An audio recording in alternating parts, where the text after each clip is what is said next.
the underhook. And I think this is important, so look at his stuff on YouTube, it's pretty good. And if you understand this, you will see he applies the same rules that I do. So let's say we start from a mercy grip again, my partner punches in the underhook, please always start from here and we wait it immediately. Okay, we can continue from the mercy grip, but I'm just showing it, I repeat it, I know, because a lot of people are using the underhook with the mercy grip. So now I disconnect the mercy grip and I go into an underhook. We are both in an over-under situation. Because I weighted his leg, it will be very easy to inside trip. Excuse me for my inside trip, my rotation is not the best, that's why I love the Kosoto Gake. You see, I can do the opposite pretty good. So find out for yourself in which direction you're more flexible. If you're flexible in both, this would be amazing. But if not, don't worry. For the inside trip, it should be enough. Maybe it's not the best move for you, but then you can do the Kosoto Gake. So as long as there's weight on it, I step as close as I can into my partner. It's like a hip check, more or less. Bam. Okay? And while I hip check, I try to block the leg that is weighted. Because the leg is weighted, I can fall into my partner pretty easily. Let's do it from another angle. I think this angle is good.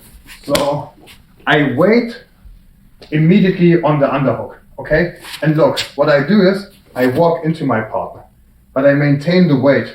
And while I walk into my partner, because there's a lot of weight on the leg, on the left leg, I can just let myself fall. Okay? I'm not trying to pull his leg away too hard. You can do it, but in the beginning, we need to understand the weight distribution. As long as there's weight here, I can just fall to the side. If I bring my leg in and I remove the weight, so I remove the weight now, he can attack me from here. Okay? If I now try to pull it away, yeah, he can do all of the Kosoto stuff that I don't like. This only works because of two things. Number one, you catch him mid-air. So if he does a step and you catch it here, it will work. This is very high level. You don't need to master this first. You need to master the weight thing. Because there's a lot of weight on this, now it works. If I go in with my inside trip leg, he can't really defend it anymore because his leg is weighted. You saw it even without the inside trip. So one more time. This time I will show you a bit more advanced stuff. We can use the underhook to pull our partner. Now we wait the overhook. So I pull my partner, I step in, and now I can go for the inside trip. But again, this is not an inside trip instructional. You just need to understand that the rules are the same. I can use the underhook to pull my partner. I use the overhook to weight the leg. And now I can just block the leg. If your rotation is pretty strong in this direction, inside trip makes perfectly sense.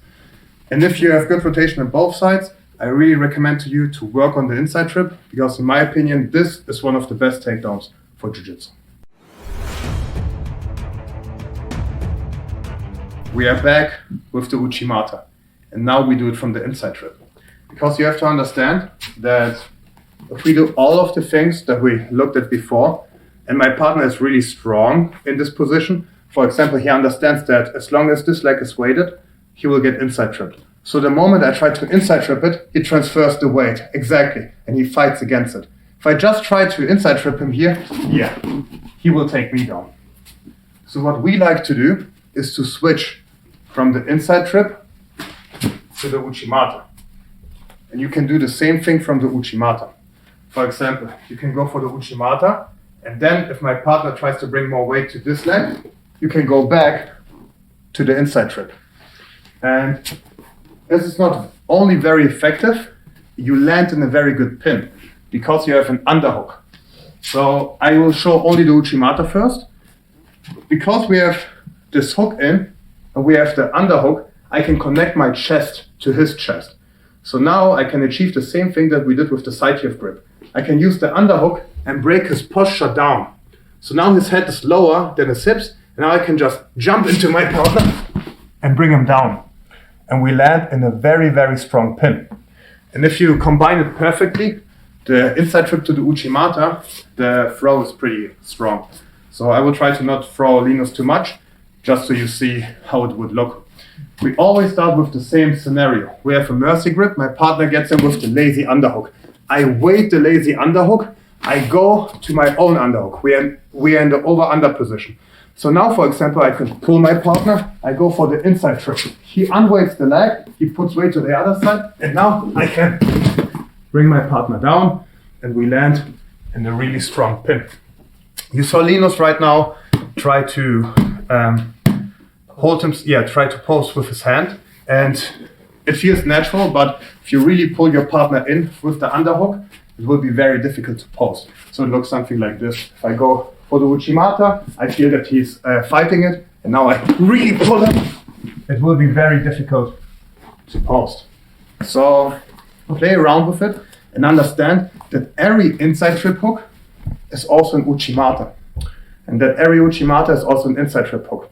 Just look at the weight distribution. If there's weight on this leg, I will go Uchimata. If he unweights it, not Uchimata, sorry, I mean inside trip. If he unweights it, we go to the Uchimata. If he weights it,